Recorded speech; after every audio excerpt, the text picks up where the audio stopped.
முருகா குருமுருகா அருள்முருகா ஆனந்த முருகா சிவசக்தி பாலகனி சண்முகனி சடாச்சரணி என் வாக்கிலும் நினைவிலும் நின்று காக்க ஓம் ஐம் க்ளீம் வேல்காக்க ஸ்வாகா. வணக்கம் நண்பர்களே. முருகப்பெருமானுக்குரிய நட்சத்திரமா இருக்கிறது தான் இந்த கார்த்திகை நட்சத்திரம்.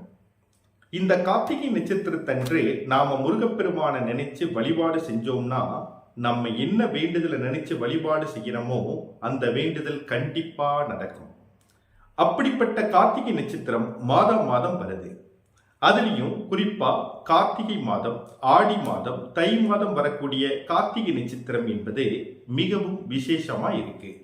இந்த பதிவுல நம்ம தை மாதம் வரக்கூடிய கார்த்திகை நாளன்று முருகப்பெருமானை எப்படி வழிபட வேணும் அப்படிங்கிறத பார்க்கலாம்.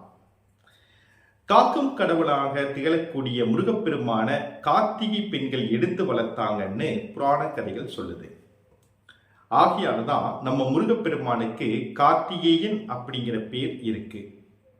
அவர்களினுடைய நினைவாகத்தான் ஒவ்வொரு மாதமும் வரக்கூடிய கார்த்திகை நட்சத்திர நாளன்று நாம முருகப்பெருமானை நினைச்சு வழிபாடு செய்யறோம்.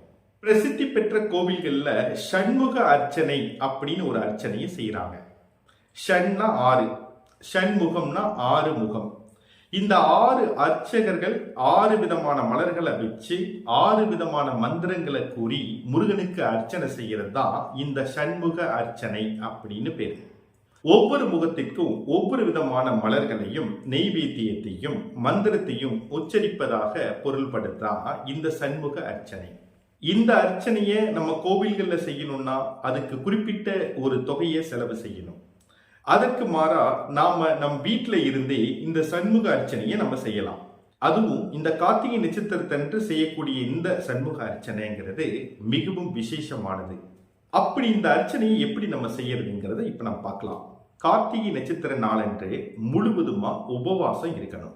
அன்றைய தினம் முருகப்பெருமானோட படத்தை சுத்தமா துடைத்து சந்தன குங்குமம் வைத்து மாலையிட்டு மலர்களால முதல்ல படத்தை அலங்கரிக்கணும். பின்பு மாலை 6 மணிக்கு விளக்கேற்றி வைத்து அவருக்கு 6 விதமான பிரசாதங்களை நெய்வேத்தியமா செய்யணும்.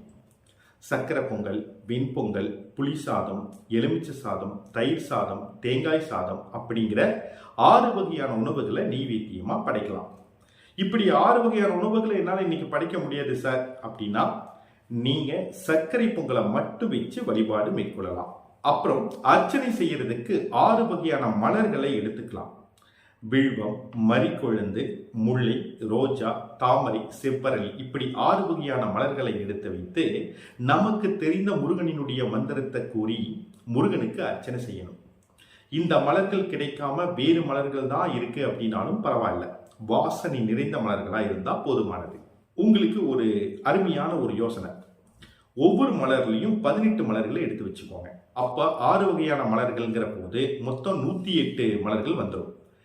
ஒரு மலர்களை எடுத்து முருகனோட படத்துக்கு முன்னாடி போடும்போது ஓம் சரவண பவ அப்படிங்கிற மந்திரத்தை மட்டுமாவது நம்ம சொல்லி அர்ச்சனை செஞ்சோம்னா மொத்தம் 108 முறை அர்ச்சனை செய்து முடிச்சிருப்போம்.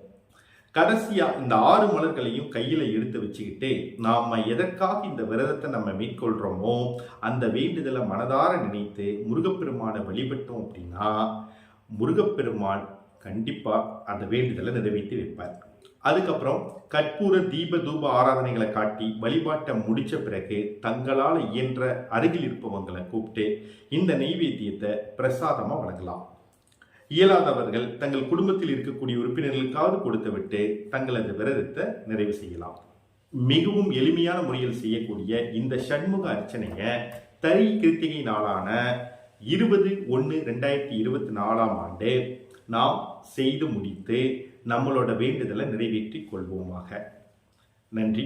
மீண்டும் அடுத்த காணொலியில் காண்போம்.